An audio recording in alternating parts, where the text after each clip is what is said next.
Hello students, आज के video lecture का हमारा टॉपिक है ब्लॉक डायग्राम ऑफ कंप्यूटर।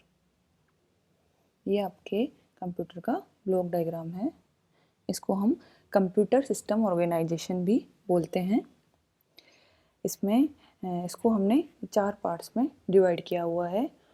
पहला है इनपुट यूनिट, फिर है आपका storage unit, central processing unit और आपका आउटपुट यूनिट। तो सबसे पहले क्या होता है, इनपुट यूनिट के थ्रू डेटा आता है, फिर इनपुट यूनिट उसको लेती है, फिर वो स्टोरेज यूनिट के पास जाता है।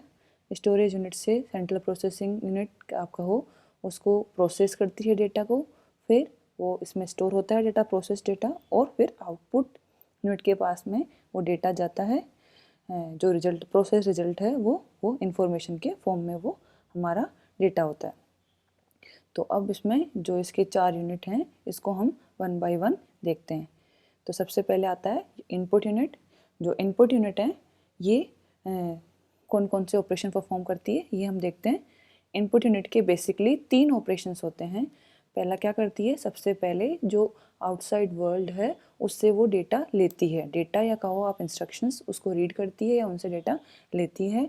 फिर वो क्या करती है, जो डेटा लिया है उसको कंप्यूटर अंडरस्टेबल लैंग्वेज में कन्वर्ट करती है। क्यों? क्योंकि मैंने आपको पहले लास्ट वाले लेक्चर्स में बता रखा है कि जो कंप्यूटर होता है वो सिर्फ मशीन लैंग्वेज को समझता है, जो कि 0-1 की फॉर्मेट में होती है, या तो 0 या 1। अगर कुछ है तो 1, और अगर वहाँ पे कुछ डेटा नहीं है तो 0।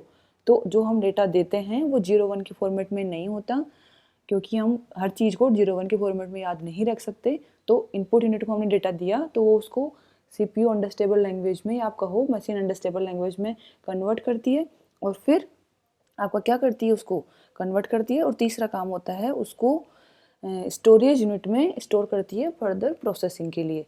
तो डेटा को लिया, फिर उसको मशीन अंडरस्टेबल लैंग्वेज में कन्वर्ट करती है और फिर आपका स्टोरेज यूनिट में उसको स्टोर कर देती है। ये 3 काम होते हैं आपकी इनपुट यूनिट के। जो इनपुट यूनिट हैं उसके कुछ एग्जाम्पल हैं, जैसे कीबोर्ड, माउस, ये है जो स्टिक, स्पीकर, माइक, कैमरा, ये आपके कुछ इनपुट यूनिट के एग्जाम्पल हैं। फिर आती है आपकी आउटपुट यूनिट। जो आउटपुट यूनिट हैं उसको फंक्शंस को भी हम कह सकते हैं 3 काम करती है। क्या करती है, जो रिजल्ट मिला प्रोसेसिंग के बाद में, मतलब CPU ने जो काम किया उस रिजल्ट को लेती है पहले, तो फिर उसको क्या करती है, क्योंकि CPU ने जो रिजल्ट दिया है वो कोडेड फॉर्म में है, हमारे अंडरस्टेबल लैंग्वेज में नहीं है, तो उस रिजल्ट को लेगी। Except the produce result which are in coded form, जिसको हम नहीं समझ सकते पहले लेगी। फिर क्या करती है आउटपुट यूनिट, उसको ह्यूमन अंडरस्टेबल या रीडेबल फॉर्म में कन्वर्ट करती है, और फिर उस रिजल्ट को आउटपुट यूनिट पे सप्लाई करती है, या कहो आप आउटसाइड वर्ल्ड को वो डेटा, आपका जो रिजल्ट आया है उसको वो सप्लाई करती है। तो इसने भी जो प्रोसेस डेटा था, जो रिजल्ट आया उसको लिया, उसको कन्वर्ट किया ह्यूमन अंडरस्टेबल लैंग्वेज में, और फिर उसको आउटसाइड वर्ल्ड को दिया है।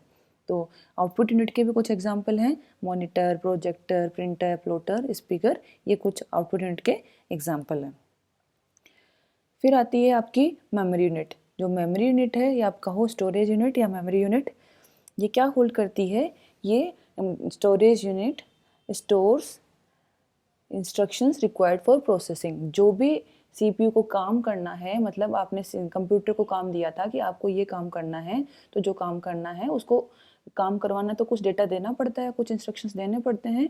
तो जो इंस्ट्रक्शंस कंप्यूटर को काम करने के लिए आपने दिए हैं वो पहले मेमोरी में स्टोर होते हैं। क्यों? क्योंकि बिना मेमोरी के कुछ काम नहीं हो सकता। जैसे कि हमें किसी ने कुछ काम बताया, हमारे टीचर ने या पेरेंट्स ने, तो हम वो काम तभी कर पाएंगे जब वो हमें याद रहेगा, हम हमारी मेमोरी में उसको स्टोर कर पाएंगे। अगर उसको हम हमारी मेमोरी में स्टोर नहीं कर सकते, याद नहीं रख सकते, तो वो काम नहीं कर सकते हम। तो इसी टाइप से, तो अगर कुछ काम करवाना है कंप्यूटर सिस्टम से, तो पहले डेटा कहाँ स्टोर होगा, वो कंप्यूटर की मेमोरी में स्टोर होता है। वो कहाँ से मिला है इसको डेटा, इनपुट यूनिट से डेटा मिला है, उसको उसने पहले मेमोरी यूनिट में स्टोर किया है। इसके अलावा जब आपने डेटा दे दिया, मेमोरी में स्टोर हो गया, फिर उसको CPU लेगा, उसको काम करेगा, जो भी आपने काम दिया है एक्चुअल में मशीन वो काम करेगी। तो काम करते टाइम पे बीच का इंटरमीडिएट रिजल्ट आएगा, उसको भी वो स्टोर करती है। ताकि वो जैसे ही उस इंटरमीडिएट रिजल्ट की ज़रूरत पड़े तो उस रिजल्ट को वहाँ से ले सके। तो ऐसा इससे क्या होता है कि जो स्टोरेज यूनिट है, आप कह सकते हो कि जो इंटरमीडिएट रिजल्ट है उसको स्टोर करती है, जो स्टार्टिंग में इंस्ट्रक्शंस दिए हैं उनको स्टोर करती है, और जो रिजल्ट आता है उसको भी स्टोरेज यूनिट ही पहले सेव करती है और स्टोरेज यूनिट में जाता है वो, और फिर वो आउटपुट यूनिट के पास जाता है। तो एक काम को कंप्लीट होने तक आप कह सकते हो जो रिजल्ट है या इंटरमीडिएट रिजल्ट है वो बार बार एक पहले मेमोरी में स्टोर होगा, फिर सीपीयू के पास जाएगा, फिर अगर उसका इंटरमीडिएट रिजल्ट आया तो फिर से वो मेमोरी में स्टोर होगा, फिर वो चाहिए रिजल्ट तो वापस सीपीयू के पास जाएगा। तो ऐसे कई बार ये प्रोसेस चलता रहता है जब तक काम कंप्लीट नहीं होता। तो स्टार्टिंग का जो इंस्ट्रक्शंस दिए हैं उसको भी स्टोर करेगी, इंटरमीडिएट रिजल्ट को भी स्टोर करती है, और जो आपका रिजल्ट आया है वो भी पहले मेमोरी यूनिट में स्टोर होगा और फिर ही आउटपुट यूनिट के पास में जाता है। और जो आपकी स्टोरेज यूनिट या मेमोरी यूनिट है उसको भी हम दो कैटेगरी में डिवाइड करते हैं, एक होता है प्राइमरी मेमोरी और एक होता है सेकेंडरी मेमोरी। अभी इन दोनों के बारे में हम बेसिक देखेंगे और डिटेल में स्टडी इस हम नेक्स्ट वीडियो लेक्चर में करेंगे। तो पहला आता है प्राइमरी स्टोरेज, इसको हम प्राइमरी मेमोरी, इसको हम मेन मेमोरी भी बोलते हैं। और ये क्या करती है, इस store piece of program instructions, data and intermediate result for processing, और जो रिसेंटली रिजल्ट प्रोड्यूस हुए हैं उनको। तो आप कह सकते हो जो आपकी प्राइमरी मेमोरी है, जो सीपीयू एक्चुअली में जिस डेटा को अभी काम में ले रहा है वो डेटा स्टोर करती है, जो एक्टिव स्टेट में वाला डेटा है वो प्राइमरी मेमोरी में स्टोर होता है। और ये जो प्राइमरी मेमोरी है उसको भी हम दो कैटेगरी में डिवाइड कर सकते हैं, रैम और रोम, रैंडम एक्सेस मेमोरी और रीड ओनली मेमोरी। ये आपकी है रैम और ये है आपकी रोम, इनकी भी डिटेल स्टडी हम बाद में करेंगे। फिर मेमोरी को हमने मेजरली दो पार्ट में डिवाइड किया था, प्राइमरी मेमोरी और सेकेंडरी। अब ये सेकेंडरी मेमोरी है, इसको हम ऑक्सिलरी स्टोरेज भी बोलते हैं, और इस मेमोरी में वो डेटा स्टोर होता है जिसको सीपीयू अभी काम में नहीं ले रहा है, जबकि प्राइमरी मेमोरी में वो डेटा स्टोर होता है जिसको सीपीयू अभी रिसेंट में काम ले रहा है या लेने वाला है, या जस्ट अभी काम में लिया ही है, काम कंप्लीट खत्म हुआ ही है, वो डेटा मेन मेमोरी में होता है। जबकि सेकेंडरी में वो डेटा स्टोर होता है जिसको सीपीयू अभी यूज़ में नहीं ले रहा, उसको बाद में कभी ज़रूरत पड़ेगी तो फर्दर प्रोसेस, बाद वाली प्रोसेसिंग के लिए उसको काम में लेगा, या फिर हम जो रिजल्ट काम हो चुका है और इसको हम फर्दर प्रोसेसिंग के लिए, हम याद रखने के लिए उसको स्टोर करके रख लेते हैं। इसके कुछ एग्जांपल है magnetic disk, CD, DVD, pen drive, ये हमारी सेकेंडरी मेमोरी के कुछ एग्जाम्पल है।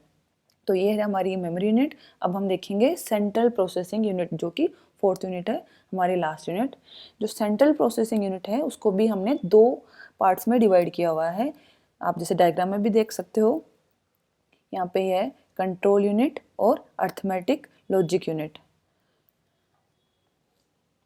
तो जो आपका सीपीयू है वो इन दोनों से ही मिलके बनता है। Control unit and arithmetic logic unit of a computer system are together known as central processing unit. इन दोनों से मिलकर ही हमारा सीपीयू बनता है, और सीपीयू को हम ब्रेन ऑफ कंप्यूटर सिस्टम बोलते हैं, मतलब हमारे कंप्यूटर का दिमाग कौन है, सीपीयू ही है।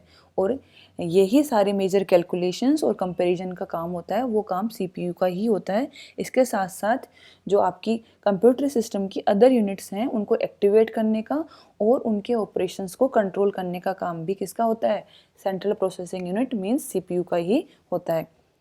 सीपीयू की देखो ये चिप होती है, कोई बहुत बड़ा सीपीयू नहीं होता है, एक चिप पे ही जो सर्किट बना होता है वो ही आपका सीपीयू है। ये है आपका सीपीयू की चिप।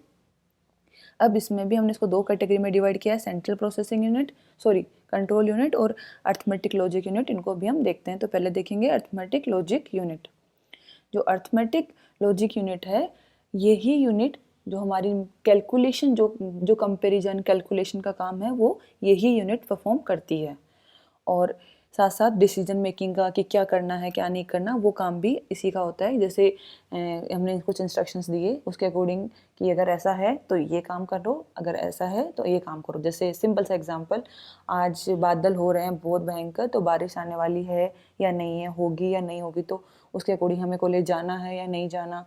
तो एक तरीके से जो हमने जो डिसीजन लिया वो हम ले रहे हैं। तो ऐसे ही अगर कंप्यूटर कोई काम कर रहा है, उसके लिए कोई डिसीजन लेना है, कोई कंपेरिजन्स करने हैं, तो वो अर्थमेटिक लॉजिक यूनिट ही करती है। ALU does the processing and The computer temporarily transfer the intermediate result generated there back to primary storage until needed later. इसके अलावा जो ALU है वो क्या करता है, जो रिजल्ट आया, इंटरमीडिएट रिजल्ट आया, आपने कुछ काम किया उसने, तो उसको जो हमारी मेन मेमोरी थी उसमें ट्रांसफ़र कर देता है, और जब उसको ज़रूरत पड़ती है तो वहाँ से वो वापस भी ले लेता है। तो ऐसे कई बार डेटा आपका क्या हो, CPU से मेन मेमोरी के पास जाता है और मेन मेमोरी से वापस CPU में आता है। CPU का मतलब ALU के पास। फिर आती है हमारी कंट्रोल यूनिट। जो कंट्रोल यूनिट है एक्चुअली में कोई प्रोसेसिंग करने का काम नहीं करती, मतलब एक्चुअल काम वो नहीं करता है, वो हमारे कंप्यूटर सिस्टम का सेंट्रल नर्वस सिस्टम की तरह बिहेव करता है। और ये क्या करता है, इसका काम क्या है, it manage and coordinate the operations of all other components. Computer के जितने भी अदर कंपोनेंट्स हैं उनको कोऑर्डिनेट और मैनेज करने का काम हमारी कंट्रोल यूनिट का होता है। और ये क्या करती है, जो इसका मेजरली काम है वो यही है कि it obtain instructions from a program stored in main memory, interpret the instructions and issue signal causing other unit of system to execute them। यह क्या करती है, जो हमारा मेन मेमोरी है वहाँ से जो एक्चुअली में हमें काम करने के लिए कहा गया ये काम करना है, तो वहाँ से वो इंस्ट्रक्शन और डेटा को लेती है, उसको इंटरप्रेट करती है, मतलब उसको ट्रांसलेट करती है कि एक्चुअली में हमें करना क्या है, और उसके अकॉर्डिंग देखती है कि हाँ अच्छा ये काम करना है, तो इस और उस इंटरप्रेट करने के बाद में बताती है कि देखता है कि काम कौन सी यूनिट का है, तो उसके अकॉर्डिंग अदर जो यूनिट्स हैं उनको सिग्नल इशू करती है कि आपको ये काम करना है, आपको ये काम करना है, आपको ये काम करना है। तो इसने सिर्फ कंट्रोलिंग का या इंस्ट्रक्शंस देने का काम किया। एक सिंपल सा एग्जांपल, जैसे कोई कंपनी है तो उसमें कोई बॉस है, तो बॉस एक्चुअल में कोई काम नहीं करता, वो क्या काम करता है, सारी जो उसकी टीम है उसको मैनेज करने का, कंट्रोल करने का, उनको इंस्ट्रक्शंस देने का काम उसका होता है कि ये काम सही कर रहा है नहीं कर रहा है, उसको क्या काम करना है। तो यहाँ पे कंट्रोल यूनिट भी हमारे कह सकते हैं कंप्यूटर सिस्टम का एक बॉस है, वो सबको इंस्ट्रक्शंस दे रहा है, मैनेज कर रहा है, कंट्रोल कर रहा है, ये सारा काम आपका कंट्रोल यूनिट का होता है। अब इस डायग्राम को हम देखते हैं, तो देखो यहाँ पे आपको ये समझ में आ रहा है, हमने 4 यूनिट पढ़ी, input unit, storage unit, output unit और ALU sorry central processing unit. Storage unit को भी हमने 2 पार्ट्स में पढ़ा था, स्टोरेज, प्राइमरी स्टोरेज और सेकेंडरी स्टोरेज। जो प्राइमरी स्टोरेज होती है उसको CPU डायरेक्ट एक्सेस करता है, जबकि secondary storage direct access CPU से नहीं है, देखो यहाँ पे। और इनकी लाइनों को भी देखो, 2 टाइप की लाइनें हैं, एक है सॉलिड लाइन, ये डेटा फ्लो लाइन कहलाती है, और जो डैश लाइन है वो कंट्रोल फ्लो लाइन है। तो देखो डेटा कैसे ट्रांसमिट हो रहा है, इनपुट यूनिट से पहले मेमोरी के पास जाता है, मेन मेमोरी में स्टोर होगा, फिर जब ज़रूरत होती है तो CPU के पास जाता है, और जब काम हो जाता है तो वापस मेन मेमोरी में आता है। तो डेटा डायरेक्ट CPU के पास नहीं जाता है, डेटा पहले मेन मेमोरी में जाएगा, फिर वहाँ से CPU के पास जाता है, और ऐसे ही जब CPU उसको काम कंप्लीट कर देगा तो वो हमारी मेन मेमोरी में ही, या कहो प्राइमरी मेमोरी में ही वो डेटा जाता है, और उसके बाद वो डेटा वहाँ से आउटपुट स्टोर यूनिट के पास जाता है। आउटपुट यूनिट आपकी प्राइमरी और सेकेंडरी स्टोरेज हैं, दोनों को एक्सेस कर सकती है। अब देखते हैं, और सॉरी आउटपुट यूनिट के बाद में जो आउट रिजल्ट आया है वो आउटपुट यूनिट उसको डिस्प्ले कर देती है, और जो रिजल्ट आता है उसको हम फिर इंफॉर्मेशन बोलते हैं। अब ये कंट्रोल लाइन की बात करें तो देखो, मैंने कहा था कंट्रोल यूनिट क्या है, एक तरीके से कंप्यूटर सिस्टम का बॉस है, सबको कंट्रोल करने का काम वही करता है। तो देखो कंट्रोल यूनिट इनपुट यूनिट को भी कंट्रोल करता है, आउटपुट यूनिट को भी कंट्रोल करता है, अर्थमेटिक लॉजिक यूनिट को भी कंट्रोल करता है, साथ ही साथ आपकी जो प्राइमरी मेमोरी है उसको भी वो डायरेक्ट एक्सेस कर सकता है, उसको कंट्रोल करने का काम करता है कि डेटा कहाँ स्टोर करना है, कहाँ से लेना है, प्राइमरी मेमोरी की बात हो रही है ये। और आउटपुट यूनिट को इंस्ट्रक्शंस दिए हैं कि आपको अभी ये डिस्प्ले करना है, आपको मेरे को अभी ये इनपुट लेना है, तो इनपुट यूनिट से इनपुट लेने का, ये सारा काम होता है कंट्रोल यूनिट का, मतलब सारा वो कोऑर्डिनेट करने का जो काम है।